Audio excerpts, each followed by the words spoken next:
Pemirsa Khazanah, dulu orang tua selalu menyuruh anak-anak masuk rumah ketika waktu maghrib. Alasannya banyak setan di luar. Ternyata memang apa yang dikatakan orang tua dulu itu berdasarkan anjuran Nabi Sallallahu Alaihi Wasallam.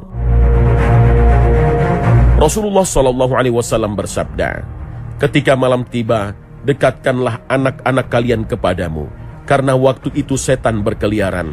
Sejam kemudian kalian dapat melepaskan mereka. Dan tutuplah pintu-pintu rumahmu dan sebutlah nama Allah. Padamkanlah lampu dan sebutlah nama Allah. Tutuplah minumanmu dan sebutlah nama Allah. Tutuplah juga bejanamu dan sebutlah nama Allah, sekalipun hanya dengan meletakkan sesuatu di atasnya. Hadis riwayat Al-Bukhari.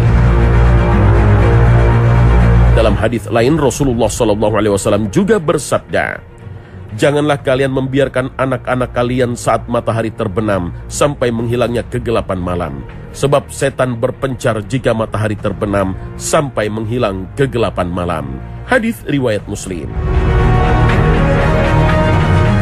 Profesor Dr. Insinyur Haji Osli Rahman MS dalam bukunya The Science of Salat menjelaskan bahwa di waktu menjelang maghrib, spektrum cahaya di alam akan berubah menjadi berwarna merah. Cahaya sendiri merupakan gelombang elektromagnetis yang setiap spektrum warnanya memiliki frekuensi, energi, dan panjang gelombang yang berbeda. Maka jika sore berangsur menuju malam, akan terjadi perubahan spektrum warna alam yang memiliki kesamaan frekuensi dengan jin dan iblis, yaitu spektrum warna merah. Di waktu seperti inilah setan dan jin memiliki energi yang kuat karena memiliki resonansi yang sama dengan alam. Karena itu, jin bangkit dari persembunyiannya dan mulai bertebaran. Perubahan spektrum cahaya di waktu matahari tenggelam ini berpengaruh juga pada penglihatan yang terkadang menjadi kurang tajam, akibat adanya fata morgana yang disebabkan banyak interferensi antara gelombang-gelombang elektromagnetis. Lalu mengapa Rasulullah SAW memerintahkan menutup pintu rumah, tempat makan dan tempat minum dengan menyebut nama Allah serta memasukkan anak-anak ke dalam rumah saat malam tiba? Ketika Rasulullah SAW memerintahkan untuk menutup pintu rumah, menutup tempat makan dan minum dengan menyebut nama Allah, serta memasukkan anak-anak ke dalam rumah di waktu malam telah tiba, maka ini semua bukan tanpa alasan. Sebab di saat jin mulai gentayangan dengan jumlah yang luar biasa banyaknya, kemudian tidak lama setelah itu azan maghrib berkumandang, maka jin dan setan mulai panik, ketakutan, dan lari mencari perlindungan kemanapun mereka bisa untuk berlindung. Bisa saja setan-setan itu masuk ke dalam rumah, ke tempat makanan dan minuman, bahkan juga merasuki tubuh manusia, terutama para bayi, hingga suara azan tak terdengar oleh mereka. Rasulullah SAW bersabda, apabila panggilan sholat azan dikumandangkan, maka setan akan lari sambil kentut, hingga ia tidak mendengar azan lagi. Hadis riwayat Al-Bukhari dan Muslim. Menurut ulama kontemporer, setan lari ketika mendengar suara azan karena azan berisi kalimat tauhid dan syiar-syiar Islam.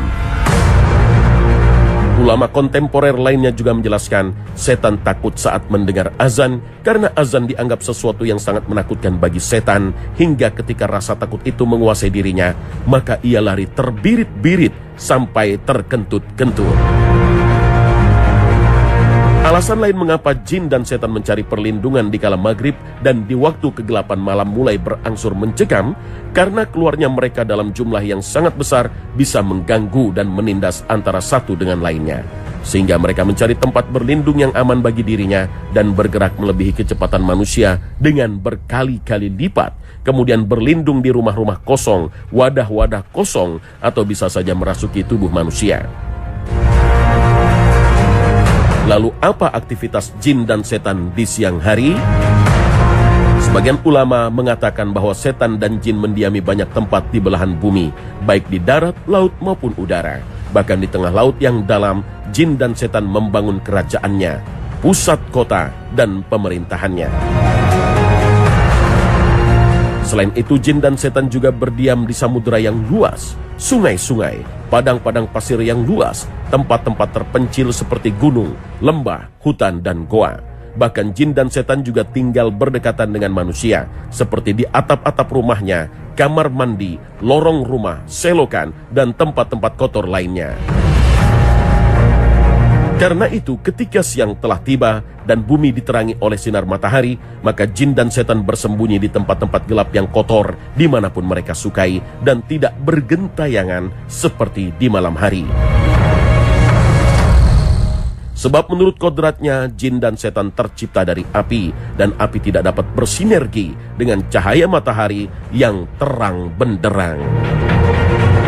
Demikian juga spektrum warna cahaya matahari tidak sama dengan spektrum warna setan, sehingga setan menjadi lemah di siang hari dan tidak mampu melakukan aktivitasnya seperti di malam hari yang gelap dan sunyi. Wallahu a'lam.